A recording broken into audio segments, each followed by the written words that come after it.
Why do we experience such deep, horrific suffering in these lifetimes? Most people understand why we go through minor frustrations in life, but what about people who have really deeply suffered?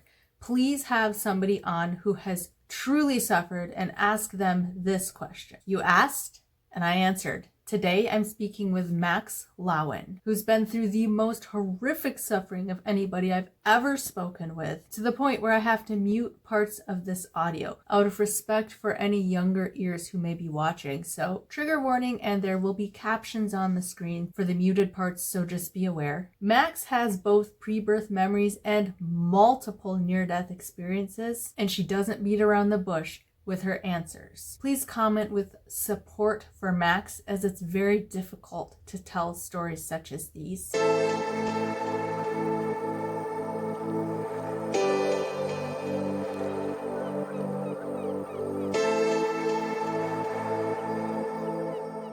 So Max, would you like to start by just giving us a background on what happened to you as a child? Sure. Because of my father's job, he was in the Foreign Service. I grew up in 5 countries, moving, every couple of years of my childhood. My mom is Italian, and so I grew up trilingual, Italian, English, and Spanish. And it was the kind of lifestyle with really nice homes and, cooks and nannies and chauffeurs that took us to the private schools and that kind of thing. And my grandfathers were ambassadors. And so I was often at cocktail parties with, VIP people and that kind of thing. So on that aspect of my life, it was somewhat of a privileged lifestyle. On the other hand, my Italian uncle ran a secret underground facility in the outskirts of Rome.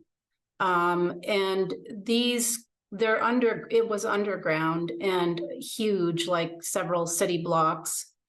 And in these kinds of places, they exist actually everywhere in the world. They engage in experiments, and they had a lot of technology. So things you may have heard, like MK Ultra programming and things like that. So unfortunately, I was targeted pretty much after birth. And when I lived in the different countries, sometimes he would come there and do things but every summer and every winter holiday, my mother would take us to Rome. And then when I was 14, after we lived in Argentina, my parents divorced. And then, unfortunately, I moved to Rome full time, where he had more access to me. And so I was put through torture, kind of anything you can imagine that falls under the umbrella. And if you want, I can be more specific. And I was trafficked within the Italian elite and through the Vatican. And I was also put through satanic, which the Vatican also does. And so I also witnessed child sacrifice there. So that's kind of a little bit of a nutshell, and I'll let you ask me anything more specific.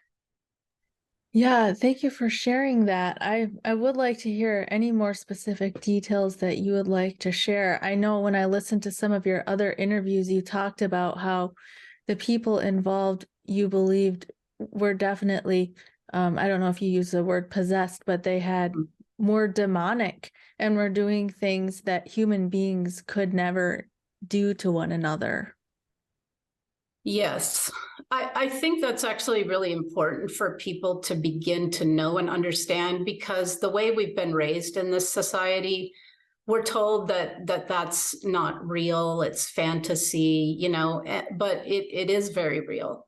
So to back up a step, from my experience and knowledge and research and communication with my higher self, what I know to be true is that the people that run this world, the so-called elite, they're psychopaths, they're Satanists, and they're pedophiles. And so a lot of them, if not all of them, they do rituals to bring in demonic entities into this plane, but also into their own bodies, to take the place of their organic soul.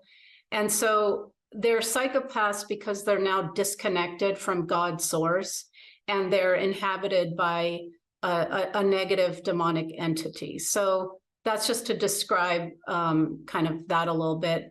And I actually saw that myself. My uncle's facility was connected by an underground train to the sub-levels of the Vatican. People may not know that they have these levels way underground, but they do. There's a room that has a big throne to Satan under there. And then there's a room that I was taken to where they have altars. And this is difficult, but they bring in children, babies, toddlers, and while they're alive with a special knife, they start here and they go kind of down the abdomen. And then the in these chalices at the corners of the altar.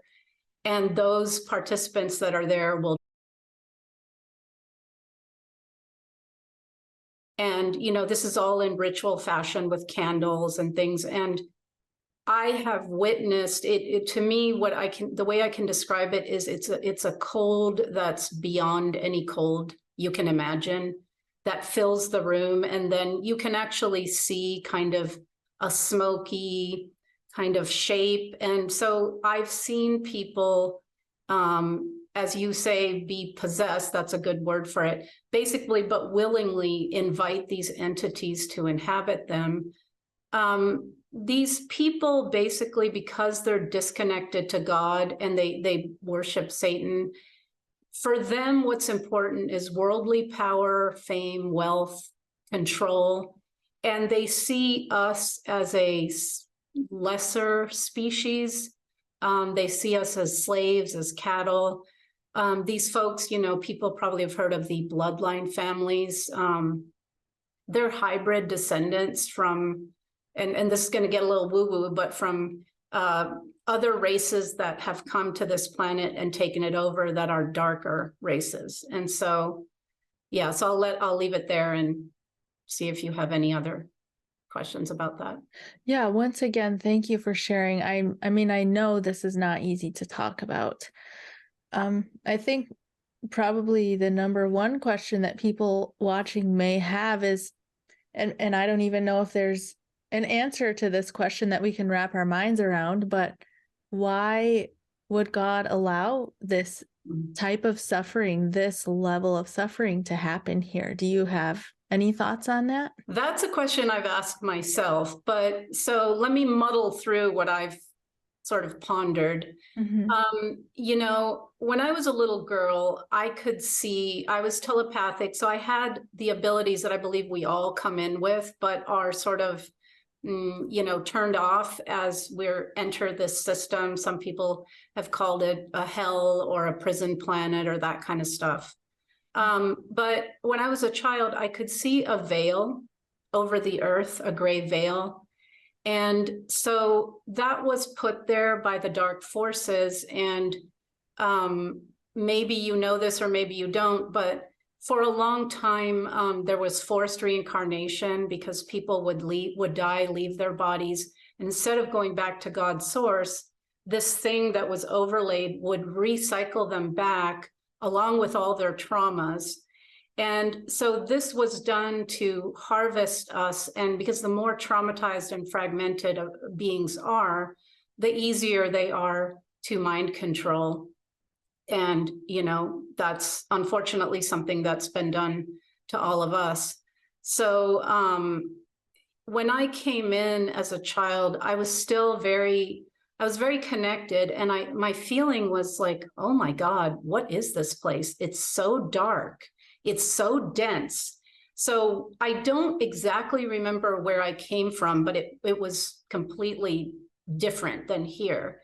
And so I had this sense that actually when I was about 5 and I was living in Africa, I had a vision of a bunch of stars like souls coming to this planet as a group. And I consider that it's the crystalline energy souls, the Christed souls. We came here, a bunch of us, to help to transition this planet from the darkness that's taken it over to the light. So I know I'm kind of going roundabout, but that's just to say, when I came in, I was very aware that something was awry here. And, then I was put through just horrific things. But I survived because I remembered that someday I'll meet some of these other beings that came here, and we can do something about this issue. So I think one answer to it is we don't, there's some kind of contract when you come here where you don't remember, like you have to sort of wipe that connection and be human fully, and then maybe find it again in your lifetime.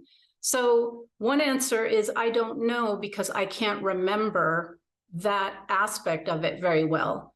But I think it has something to do with, well, there's definitely free will here. And it has something to do with finding our power and our sovereignty and who we truly are, because the dark has only succeeded by secrecy and deception and control. They've tried to poison us and our air, our water, our soil, our minds, the vaccines, the pharmaceuticals. So that shows me that we're inherently very, very powerful. And so maybe there's some opportunity for us to and I'm not saying it is this way, but let's say it's a video game or a game, right? Maybe we come here and the odds are really stacked against us, and maybe our souls want to see, how can we find ourselves again, and how can we find love and compassion in such a hellscape that we incarnate in? So is there something to that? The creator of the I am, the God source, is everything. So that includes the darkness. So is that an aspect of, did God create light and darkness to see kind of how that balance can play out, and the darkness did sort of take over? So I don't have a clear answer, because sometimes in my despair, I've said, yeah, like, WTF, God, like, what? What is this?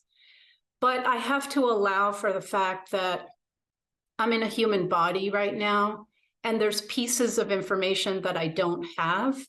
But what I can sort of sum it up with is I was put through hell. I mean, I was by being with beings, being, watching animals be, watching people be, put through, and forced abortions, and, watching people, babies, I mean, horrific stuff like that, which people think couldn't possibly be, but it is. And so if I went through all that, and I was able to heal and recover myself, and I'm at the point in my life where I'm trying to do something about this by speaking out, then that is something, right? That looks like God in action. So we can overcome it. And we are, I believe, right now. I believe this is the most pivotal time in the history of of the planet in its entirety, where we're going to choose to go from where we've been towards a whole new earth, towards the light. And then the last thing I'll say is, we're souls, and our souls are never affected, and our souls never die. And I've died many times and then come back into my body. So I can tell you, I never stopped existing, not even for 1 second. I was just either in my body or out of it, and talking with other entities. So in a way, if you zoom out, it's okay. And so that's kind of, I know that's not a direct answer, but that's kind of what I've pondered about all of this.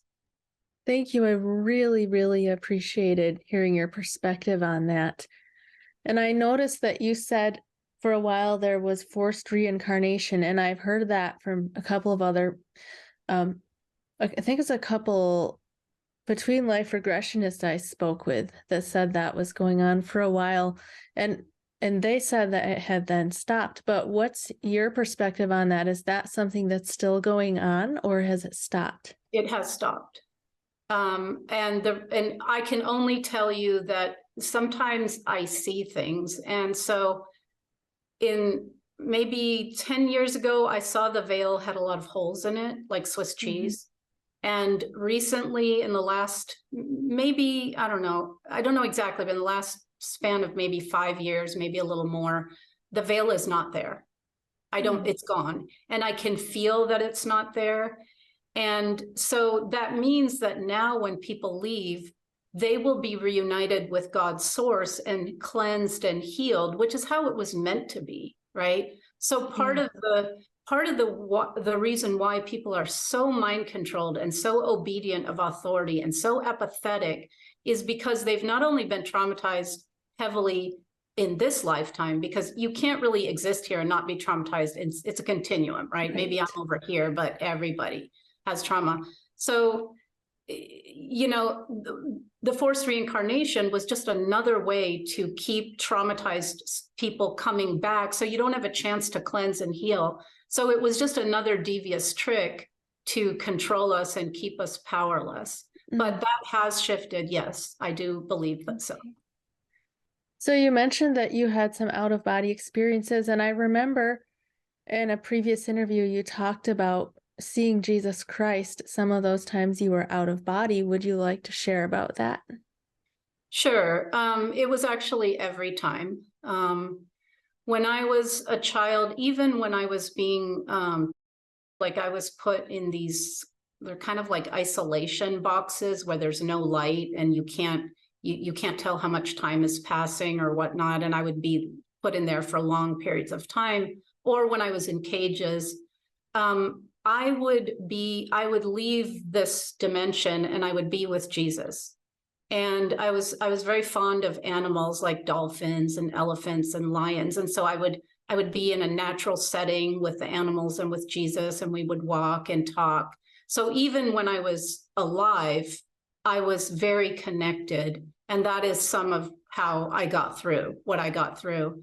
But when I would die, I would leave my body, and the feeling was like a shriek of joy and expansion. It was like freedom, just like not in this tiny little vessel. And then he would be right there. And I would always be given the choice to not return if I didn't want to. But he would show me timelines, and it's like a hologram of reality. And what difference it would make if I was here and I wasn't. And that sounds a little bit arrogant, right? Because I'm just one person, but actually each and every one of us is that important here. We have different things, that strengths or whatever. And so he would show me that, and I would always choose to come back. And then when I would come back, it was a really awful feeling to squeeze back into the body, and it's so dark. And then this dimension is so dark. And I don't know if this makes sense, but when you're not in your body, you're like, oh, I'll go there. I'll do it. And then when you're in the body, you're like, what was I thinking? No. So it's really hard in this dimension. On the other hand, I don't know, this planet is so beautiful. It's spring now here, where I am. And just the flowers and the trees and the green. And so I think we want to experience, that's another reason we come to experience everything, the feeling of water, being able to have a physical component to love, right? All the things that we can do here. So, but yes, so every time I was not in the body, I would choose to come back. And then sometimes, when I would come back, I would be angry and feel like I shouldn't have come back. But I think probably a lot of people feel that way. Well, I'd like to talk a little bit about how you got out of these satanic circles and your healing journey with that. You know, there was a moment when I was about 17 where my uncle was having me do, he loved to do Jesus rituals. And in this case, it was less horrific and more just that I was supposed to carry this heavy cross in a circle in an outdoor area that we were at. There was like an old stone house there. And he had my sister, my younger sister there. And at that point, I was so sick and tired of all of this. Like, I know that sounds crazy, but you can kind of get sick of evil. Like, it's scary and terrifying and horrifying, but there's also a moment where I just had been put through so much. So I had sort of said to him, like, as long as you leave my sister and my mother alone, you know, it's almost like I was gonna go along with it. So I was carrying this cross around, and I looked up, and he had by her ankle.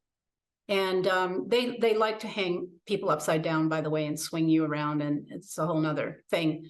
So I became enraged, and I just stopped, and something came over me, and my anger was so great that I could feel like a little bit of wind starting up, like the dust was circling in a sort of vortex. And I was suddenly like, I had all this power came in me, and it's almost like a different voice. And I had it.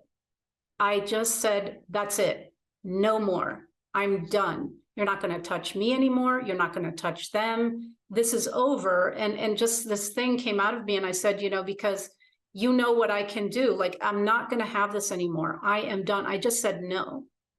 And then after that, I mean, he didn't do any more of the rituals. He came to my high school graduation and gave me a photograph and said that, you know, I could leave, but I could never really leave, and this kind of thing. So he tried. But what I'm trying to say is, and I think this applies to each and every one of us, when you step into your power and you say no to evil, you are more powerful than them. So evil has done a lot on this planet, but partially because of our consent. Even if it's just implied consent, if you don't say no, it's implied consent, right? And so I think I got to a point where maybe God put that knowledge in me, like maybe I had a contract, maybe I was, you know, I came here to be in these dark places or whatnot, but at some point I said no. And that was really the pivotal moment when it was over. Now, my father's American, and I was always meant to come to university in the States. So even though I never really lived here growing up, that was a thing. And so when I graduated high school in Italy, I did come over here. And so that was another factor that, you know, he didn't really have access to me anymore then. And, but I did want to emphasize that I just said no. I was just like, that's it, it's done. And so, you know, I came over here to the States, and I went to school, and, you know, I did therapy, and I worked in trauma and helped a lot of people, which was part of my therapy. I want to just add, you know, we have been victimized, but we don't want to stay in a victim identity, right? And that's a huge part of it. A lot of people in the world are victim identified. And, you know, you get some goodies from it because you get people to give you things or help you. But you know, so it's okay to, when you process your trauma, to feel like a victim, but don't stay there. You have to rise above that, because we're survivors, we're victors, as a friend of mine calls it. And so that's where we are self-responsible for our own healing. We may have had a really bad childhood, but once we're grown up, it's on us to deal with that and to heal it. And you should want to, because then that's freedom internally, right? Otherwise, we're trapped by people say, oh, well, that person made me do it. Well, if that person made you do it, then wow, that's a terrible state to be in, because now everybody outside of you can control you and has power over your emotions. No, you know, we need to not remain in victim, to take responsibility, to do what we can to heal. And sometimes you need help for healing. I mean, I had help and it was very useful and very good. But it's that intent that I'm going to rise and rise and rise to hopefully achieve my fullest potential that I can in this body in this lifetime. It takes a certain number of us. It's that 100th monkey syndrome, when there's a certain, I don't know what the percentage is, but a certain percentage of humanity that stands up and says, no, we're not going to tolerate. I mean, there's no need for poverty or violence or war or scarcity or disease for that matter. These are all things done to control us, to make us, to fragment us, because trauma fragments us. And that's the basis of mind control. And like MK Ultra, you fragment and shatter the being, and then you reprogram them to do what you want them to do. And so, we're creators, right? So, but we're being herded into creating a dystopia. Instead of creating a heaven on earth, we're being herded to create a hell on earth, right? And so we can say, no, that's not what I want to create. I want to create this, right? And so it's really that simple. It doesn't mean it doesn't have consequences in this reality, but if enough of us say no and don't follow the harmful requirements, whatever they are, that would change reality in and of itself. Yeah. So they're perpetrators, that's true. But do we need to be victims, or can we say, no, I'm not willing, And then we are more powerful. That's what I like to really say. We are way more powerful. The light is more powerful than the dark. So step into your power and use that power and say, I will not comply or do evil. I will not harm another living being. It's really, that's natural law. It's really boils down to do no harm. Thank you for watching the Love Covered Life podcast. Max's links are in the description. And for anybody who would like to support the podcast, you'll also find links to my Pay What You Can membership, my paintings, my merch, and my course. As always, go live your most extravagantly loving life.